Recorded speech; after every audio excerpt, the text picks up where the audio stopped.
क्या आपने कभी सोचा है कि कुरान की वो कौन सी एक आयत है जिसे सुनते ही शैतान थरथराने लगता है और आपका हर मसला हल हो सकता है?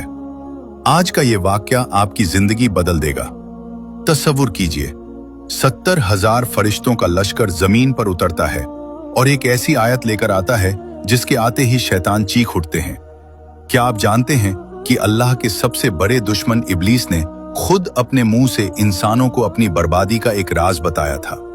आज हम कुरान की सबसे ताकतवर आयत आयतुल कुर्सी के उस राज को खोलेंगे जो आपके हर डर को खत्म कर देगा। अलादीन के जादुई चिराग का वाकया तो आपने सुना होगा, लेकिन आयतुल कुर्सी की ताकत उससे कहीं ज्यादा है। मदीना की एक रात हजरत अबू हुरैरा ज़कात के माल की हिफाजत कर रहे थे। एक चोर आया। जब वो 3 बार पकड़ा गया तो उसने खुद को छोड़ने के बदले एक राज बताया। उसने कहा, रात को सोने से पहले आयतुल कुर्सी पर लिया करो, अल्लाह पूरी रात तुम्हारी हिफाजत के लिए एक फरिश्ता तैनात कर देंगे और शैतान तुम्हारे करीब भी नहीं आ सकेगा। नबी सल्लल्लाहु अलैहि वसल्लम ने फरमाया कि वो चोर असल में शैतान था। जरा सोचिए, शैतान ने खुद अपनी कमजोरी बता दी। आजकल हर 10 में से 9 लोग परेशान हैं। मुस्तकबिल की फिक्र और बेचैनी आम है, लेकिन इमाम अल कुर्तबी लिखते हैं कि इस आयत में 50 अल्फाज हैं और हर लफ्ज की 50 बरकतें हैं, यानी कुल 2500 बरकतें। इसमें अल्लाह का इस्म आजम मौजूद है, अल हय्युल कय्यूम। उलमा फरमाते हैं कि अगर कोई इंसान मौत के मुंह में भी हो और इस नाम के जरिए दुआ मांगे तो तकदीर बदल जाती है।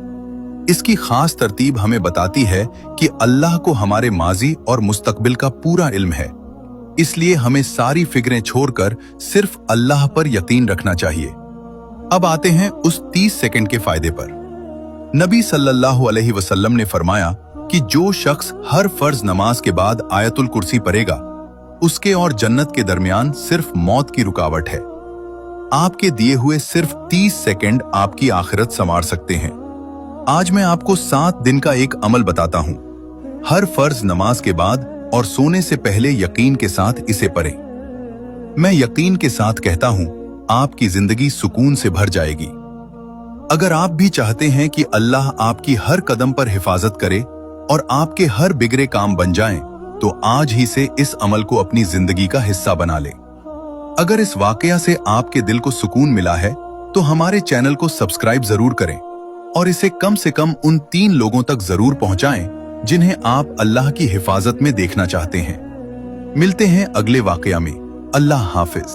क्या हुआ जब छोटे मोहम्मद को हलीमा ने गोद में लिया और कमजोर ऊंटनी से दूध के फव्वारे निकलने लगे और बंजर जमीन हरियालियों से भर गया? कैसे, चलिए जानते हैं। जब बीबी हलीमा बीबी आमना रहमतुल्लाह अलैहा के घर पहुंची तो उन्होंने देखा कि आमिना की गोद से नूर फूट रहा था। उसे देखते ही बीबी हलीमा के दिल में बेपनाह मोहब्बत उतर आई। बीबी आमना रहमतुल्लाह अलैहा ने अपने लाडले को प्यार से बीबी हलीमा की गोद में दे दिया। जैसे ही उन्होंने बच्चे को सीने से लगाया, उन्हें महसूस हुआ कि उनके सीने में दूध भर गया है। जब बीबी हलीमा हारिस और नन्हे मोहम्मद सल्लल्लाहु अलैहि वसल्लम गांव की ओर लौट रहे थे तो जो दुबला गधा कभी सबसे पीछे रहता था, जो रास्ते में ठहर ठहर जाता था, आज वो सबसे आगे दौड़ रहा था। और वो कमजोर ऊंटनी जिसके थन सूख चुके थे, अब उसके थनों से भी दूध के फव्वारे निकल रहे थे। गांव पहुंचते ही उनके घर की हालत बदल गई। जहां कभी सूखा था वहां हरियाली उगाई। उनका अपना बच्चा जो रात रात भर रोता था, अब चैन की नींद सो गया। उनकी बकरियां जंगल से चरकर लौटती तो उनका पेट भरा होता, जबकि दूसरों की बकरियां खाली पेट वापस आती। लोग पूछते,